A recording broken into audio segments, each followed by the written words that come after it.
Bapa kami yang bertahta dalam kerajaan sorga, pada saat ini Tuhan, kami akan membaca dan merenungkan firman. Oleh karena itu, urapi kami dengan kuasa Roh Kudus-Mu, agar kami dapat mendengar, merenungkan firman Tuhan, serta memahami apa yang Tuhan nyatakan kepada kami.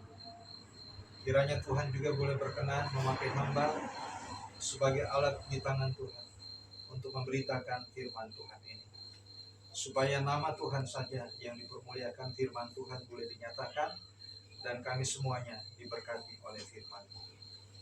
Kami menyerahkan waktu ini dalam tangan kuasa dan pertolongan Tuhan. Roh Kudus menolong memimpin kami ke dalam seluruh kebenaran firman Tuhan. Di dalam nama Tuhan Yesus Kristus kami berdoa. Amin. Ya, puji Tuhan, persekutuan keluarga yang dikasihi oleh Tuhan, pada saat ini kita akan membaca dan merenungkan firman Tuhan yang terambil dari dua bagian pembacaan. Yang pertama dari kitab Ibrani pasal 9 ayat 27. Ibrani pasal 9 ayat 27.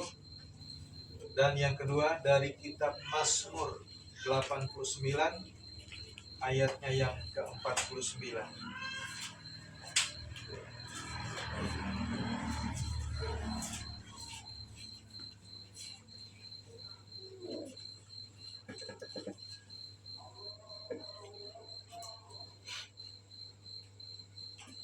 Ya, saya akan membacakan firman Tuhan ini buat kita.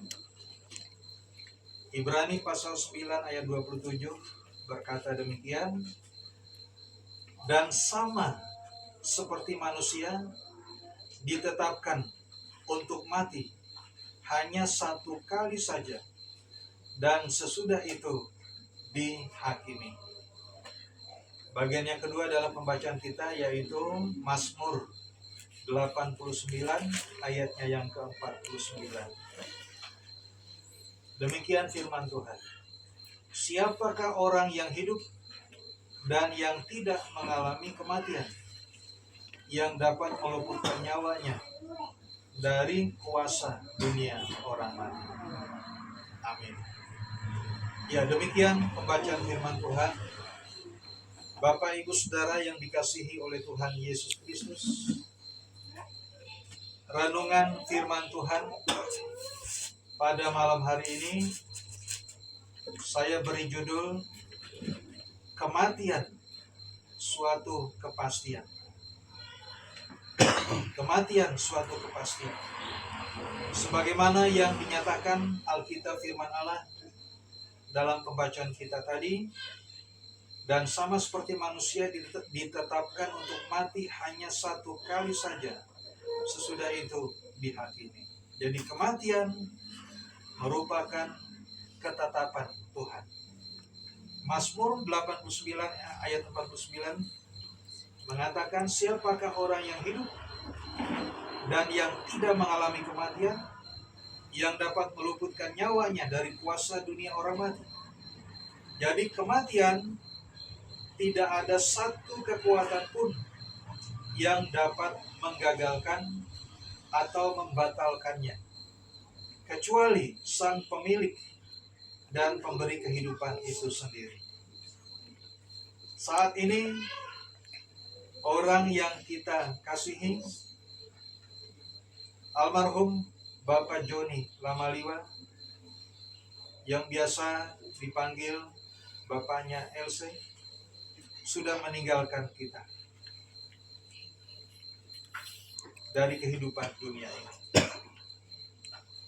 Karena semua manusia akan mati, maka kita yang adalah manusia, baik saya maupun Bapak Ibu Saudara, pasti juga akan mengalami kematian. Dan tidak terasa saat ini orang yang kita kasihi ini sudah meninggalkan kita, dan saat ini merupakan malam yang ke-100 harinya almarhum meninggalkan kita. Jadi Bapak Ibu Saudara, sekali lagi, kematian adalah suatu ketetapan Tuhan. Dan setiap orang pasti akan mengalaminya. Tidak ada seorang pun dapat menghindarinya. Sampai hari ini, kemajuan ilmu kedokteran belum dapat menciptakan obat anti mati. Dan itu tidak ada. Kalau obat anti nyamuk ada, obat anti keriput ada, obat untuk penghitam rambut ada, dan seterusnya. Nah, Bapak Ibu Saudara yang dikasihi oleh Tuhan Yesus Kristus, sejak manusia pertama, Adam dan Hawa, melanggar perintah atau ketetapan Allah dan jatuh ke dalam dosa, maka manusia harus mengalami kematian. Kematian rohani, yaitu putus hubungan dengan Allah. Kematian jasmani, dikatakan dalam Kejadian pasal 3 ayat 19, kembali kepada debu tanah. Sejak saat itu, kematian menjadi bagian dari setiap manusia. Berapa lama manusia hidup di dalam dunia ini hanya terbatas dari kelahirannya hingga kematiannya.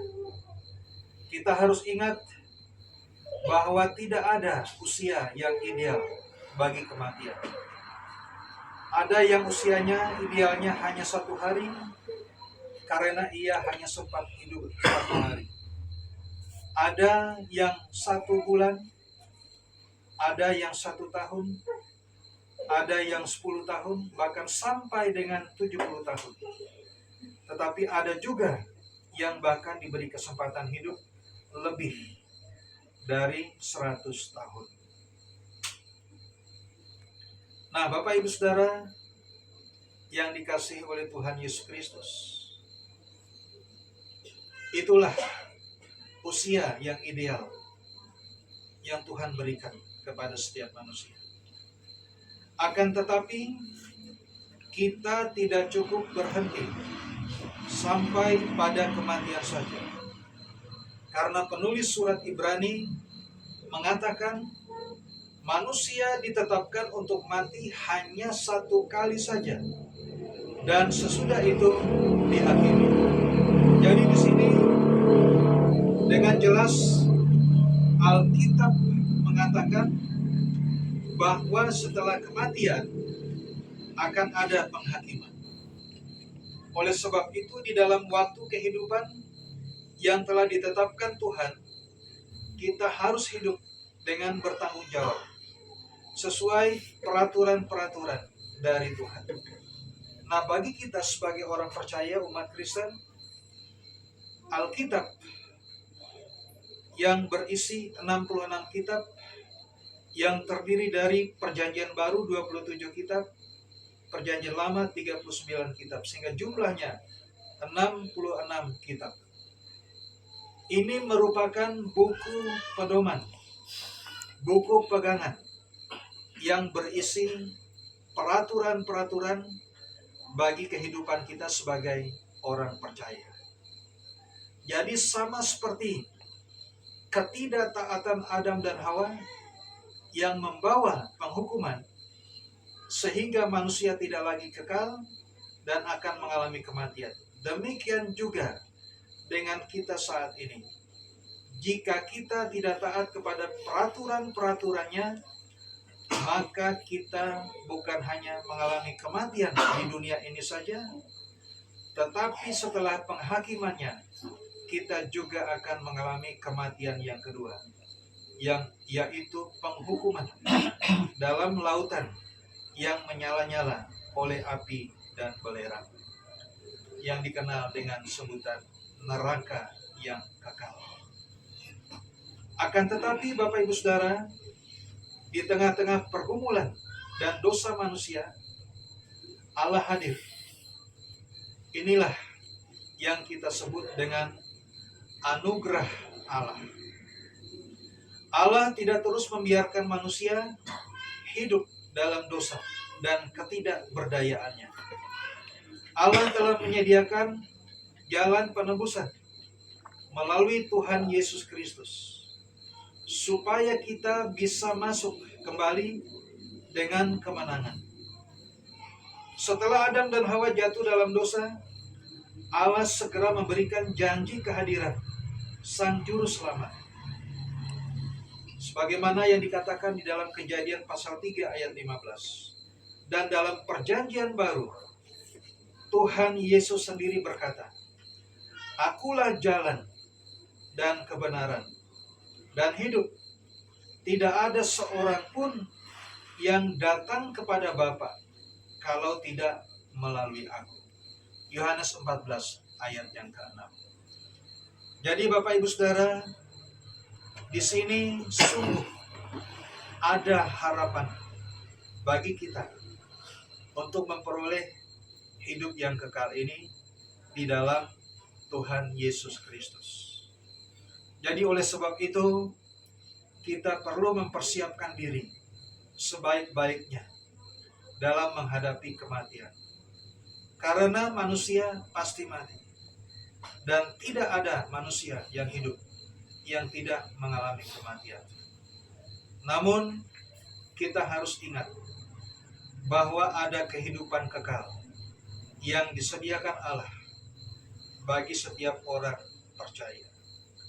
Marilah kita datang kepada Sang Juru Selamat yang telah menang atas kematian, dan kita juga akan beroleh hidup yang kekal di rumah Bapa di surga. Terpujilah Kristus. Tuhan memberkati. Amin.